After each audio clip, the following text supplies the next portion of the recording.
This is the Royals POSTCAST, your instant game reaction for the Kansas City Royals. Part of the Locked On Podcast Network, your team every day.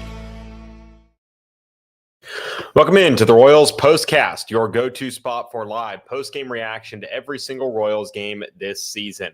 I'm your host, Chance Liebau, and you can follow me on Twitter at Chance Liebau. If you can't make a show live, don't worry. These episodes will always be uploaded for you to listen to on demand wherever you get your podcasts. I want to say thanks for making the Locked On Royals podcast and the Royals POSTCAST your first listen of the day. Before we get started, remember to subscribe to the channel and turn on our notifications so you get an alert whenever we go live. Thank you so much for joining the show, and thank you so much for joining the show all season. Feel free, if you're here, join the live chat because it's going to be a pretty light crowd tonight, because of the fact that it is 11:15 p.m. Central Standard Time. Maybe some of you are starting the weekend a little bit early. I wish I was, but instead, I got to work in the morning. So we'll be very quick here and talk about tonight's game because the Royals showed a lot of good things tonight. I was very encouraged by what we saw tonight from the Royals. The offense did a lot of great stuff at the plate tonight against a pitcher and Mitch Ferris, who is not a guy that is going to overpower you on any given night, a guy that the Royals actually struggled with when they first met a couple, it feels like a couple months ago. It might have even been a month ago. But Mitch Ferris gave him some trouble in their first outing. And Michael Lorenzen, a kid from Anaheim. And I believe, if I'm not mistaken, and I could be very, very off base here, I believe Lorenzen played for a moment with the Angels. I could be. Yes, he played for a season with the Angels in 2022. So this was a homecoming of all homecomings for Michael Lorenzen, and that is why he is tonight's player of the game. This is the Locked On Player of the Game. I have been very critical of Michael Lorenzen all season. I really have, and I feel like I've been critical of a lot of people, and a lot of people that I get pushback for being critical of. But Michael Lorenzen has had his ups and downs this season to the tune of a 4.64 ERA that is nowhere near good enough for a guy that is making as much as Michael Lorenzen is going to be making. Is he your fifth starter? Probably, yeah. I mean, he entered the season as their fifth starter, but also he just had to be kind of promoted to third starter, fourth starter at times because of the injuries in this rotation. He had to be relied on as a guy that could get you through innings. And he just kind of struggled with that at times this season. And that was the most frustrating part of Michael Lorenzen, was just his inability to go deep into outings. And tonight, yeah, did he struggle to go deep? Yeah, a little bit. But boy, did he have his best stuff of the season. Season best, 9 strikeouts, had the fastball working, had most of his pitches in the zone. 50% of his pitches were in the zone, mixing up his pitches all night long.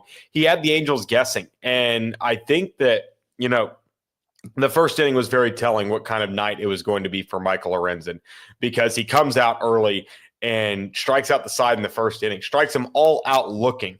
Maybe the Angels didn't have a very good approach on him. Maybe they didn't have a good scouting report on him, but he comes out first inning, just 3 straight strikeouts, all of them looking, and you know that you're going to be getting the good version of Michael Lorenzen tonight. And when you get that version of Michael Lorenzen, good things can happen. And the best part of it was that Michael Lorenzen stepped onto the mound with a 2-0 lead. Vinny Pasquantino going deep in the first inning obviously helped the situation, but Michael Lorenzen got a little bit of breathing room. We've been in this situation so many times this year with Lorenzen where he's just not gotten a whole lot of run support. He's given up 2 or 3 runs, and they've been kind of ugly runs. But when Michael Lorenzen pitches, the Royals just don't seem to give him any kind of run support. For him to pitch with a 2-0 cushion by the first time he steps on the mound, I mean, that obviously went a long way to the confidence of a guy that absolutely needed it. I mean, this season looked like he was a shell of himself in a lot of different ways. I thought that he was at his sharpest tonight, and I didn't get to watch the game on Friday night. My brother was actually texting me about it and saying, man, I wish you were able to do a show tonight. But for Michael Lorenzen to have back-to-back really good outings, I mean, is he going to come back next season? I believe he's on the books for a mutual option at $13.5 million. Is he going to come back under that number? I would imagine not. But man, I really liked what I saw from Michael Lorenzen tonight. If he wants to come back on a $4 or $5 million deal and be depth in the bullpen and be a guy that can float in and out, but I really like what I really like what I saw from Michael Lorenzen tonight, doing all the things that make him one of the better pitchers on this staff when he's at his best. I really liked what I saw and continue to be impressed by what he's done. With his back up against the wall here late in the season, coming back from an injury, not easy, and he's done a great job. Obed has a question in the chat, and this is a good question. Vinny and Sal, the first two in like how many decades to have 30 homers and 100 RBI season with the Royals in a long time? That is a really good question, and let me go back and check because I feel like maybe I'm wrong because I know Bobby had 30 homers last season. I know he had 100 RBIs. Bobby had 32 homers, 109. Salvi had 27 and 104. So you'd be correct, Obed, in guessing that it's been a while since the Royals have had that kind of production from their offense in the lineup. But I think that's a great pickup there, an offense that's never really hit a whole lot of home runs, and they get it tonight. I don't think Salvi has 30 homers yet. I don't think. I could be mistaken. He does have 30. He has 30 exactly. He picked it up over the weekend. But yeah, I think that, and Vinny's at 111 RBIs on the season. That's really, really impressive. I can't tell you the last time a Royals had 111 RBIs in a season. Let's actually do some quick research here on the fly. I know this is bad podcasting, but single season batting for RBI in a season. Let's go. So Vinny has 111 right now. It's been since, Jorge Soler in 2019. He had a $117. Salvi had 121 in 2021. I don't think he's going to break the record unless he has a truly historic weekend in Sacramento, because Mike Sweeney has the record with 144 in the year 2000. So that's a great question, Obed. Appreciate you bringing that to the table and appreciate you hopping in the chat and being here with us tonight. All right, we are going to take a break. When we come back, we are going to take a look at the offense and what I saw from some of the young guys in the lineup tonight, because truly here in a lost season, a final series or a final two series where the wins don't matter as much, the young guys are going to be the highlight of the what you'll be talking about segment. So that will be coming up next when we come back on the Royals Postcast. The NFL season is here, and FanDuel is making sure you're ready for kickoff with a can't-miss offer. Right now, new customers can bet just $5, and if your bet wins, you'll get $300 in bonus bets to use across the app. I love using FanDuel because it fits however you like to bet. Player props, building a same-game parlay, or even jumping in live as the action unfolds. I had a same-game parlay tonight in the Seahawks and Cardinals game. Broke my heart because there's nothing I love more than a first drive to catch a pass prop. I had Trey McBride, that hit. I had Jackson Smith and Jigba. I thought that hit, and I had the Seahawks money line. I go back after the game, and apparently the pass to Smith and Jigba on the first drive was a backwards pass, so that didn't count. So I was a little bit heartbroken about that. We'll be turning it around. We'll be right back on Sunday for more NFL picks and stuff on FanDuel. And it's not just me. You can play as well. So are you ready to play? Download the FanDuel app now by visiting FanDuel.com to get started. That's FanDuel.com to place your first $5 bet. Today's episode is also brought to you by Rugiet. Guys, you probably heard of Viagra or Cialis. Maybe you even tried them, but if you're looking for something beyond the usual pill, it's time to meet Rugiet Go Long. That's exactly where Rugiet's Go Long comes in. This isn't just another ED pill. It's a total game changer for confidence. Go Long combines 2 doctor-trusted medications and 1 dual-action formula so you can get hard to go the distance. The process is simple. Connect with a board-certified doctor 100% online, and if prescribed, your treatment ships discreetly to your door. If prescribed, your treatment ships discreetly to your door. Ready to level up your confidence in the bedroom? Head to rugiet.com and use promo code LOCKEDONMLB for 15% off your first order. That's rugiet.com, promo code LOCKEDONMLB. Make sure to use our code so they know that we sent you. And Obed also had in the chat today, not Salvi, when we were talking about the player of the game. He got 100 RBIs today. I thought that was a valid pick as well. Salvi got some insurance for them in the late innings. But given what it meant for Michael Lorenzen, having the season he's had, the outing he had today was a spectacular outing. He's an Anaheim kid. He's from Anaheim. He pitched for the Angels. I'm sure he had a ton of family there today supporting him. So shout out to Michael Lorenzen for a really big day in his hometown against the Angels. But the young guys in the lineup, and I talked about this when I was hosting one of our daily shows at 92.3, but Jack Caglione has some glaring weaknesses in his approach to the plate.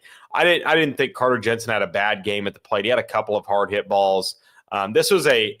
Today's game felt very dead ball-ish. Carter Jensen had 2 hard hits and 4 at-bats. Michael Massey had a couple, but Jack Caglione 0 for 3 with a pair of strikeouts. Jack Caglione has some very glaring holes in his swing and in his approach to plate. I believe it was Ferris that was pitching to him in one of his at-bats where I really dialed in and I really wanted to see, okay, how are they attacking him? Cags got ahead 2-0, and then he chases a changeup down and in. Then Ferris goes changeup down and away. Both pitches out of the strike zone. Those are pitches that Jack Caglione has struggled with this season. Down below the knees is where he has struggled.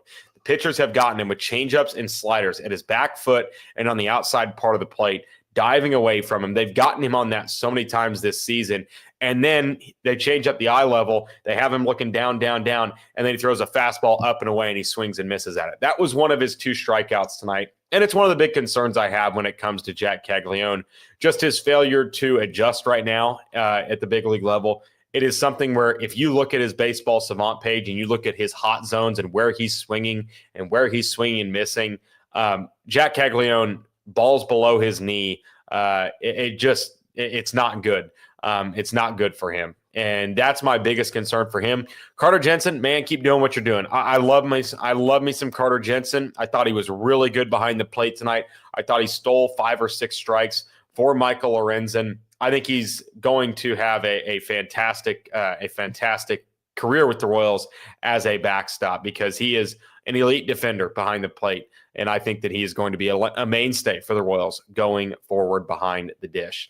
Obed saying Cags is not doing good. Carter's seeing the ball better than him. Yeah, but you have to remember Carter Jensen's also been playing professional baseball for going on 4 years now. Jack Caglione's in just year 2 of professional baseball. While they are on the same timeline in terms of they're on the same timeline in terms of when they got to the big leagues, at what age, yada, yada, yada. But Carter Jensen has played professional baseball for 4 years. Jack Caglione is in year 2 of professional baseball and really a first full year. So they're going to be a learning curve. There's going to be adjustments being made. And I think that this offseason is going to be extremely important, not only for Carter Jensen, but primarily for Jack Caglione and seeing what kind of player he's going to be when he is at his peak. All right, before we get out of here, there was a comment I wanted to address in the last video, and I wanted to get to it because he was actually the runner-up for our player of the game. Bobby Witt Jr. went 4 for 5 tonight with 2 doubles. He's now got 46 doubles on the season. Hawklord LI on the last video commented that Bobby Witt Jr. is regressing to Alex Gordon levels. Bobby Witt Jr. is going to finish 4th in MVP voting. Alex Gordon never finished above 11th in his career. Bobby Witt Jr. is 24 years old right now at this stage in his career. He is not even in his prime yet. Bobby Witt Jr. is coming off of the second best shortstop season in Major League Baseball history since in the live ball era. Bobby Witt Jr. is hitting .294 this season. Bobby Witt Jr. is second in Major League Baseball in hits and will be one of the best players in Major League Baseball for the next 10 years.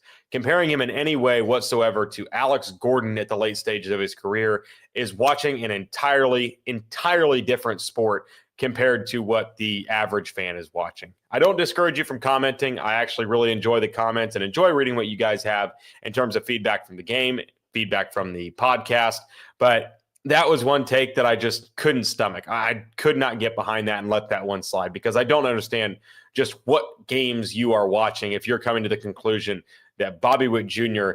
is regressing to late career Alex Gordon levels, who at that time, Alex Gordon was playing with a bad wrist and 0 hips whatsoever. So I think that is a stretch, but I'll let you take it if that's where you want to take it.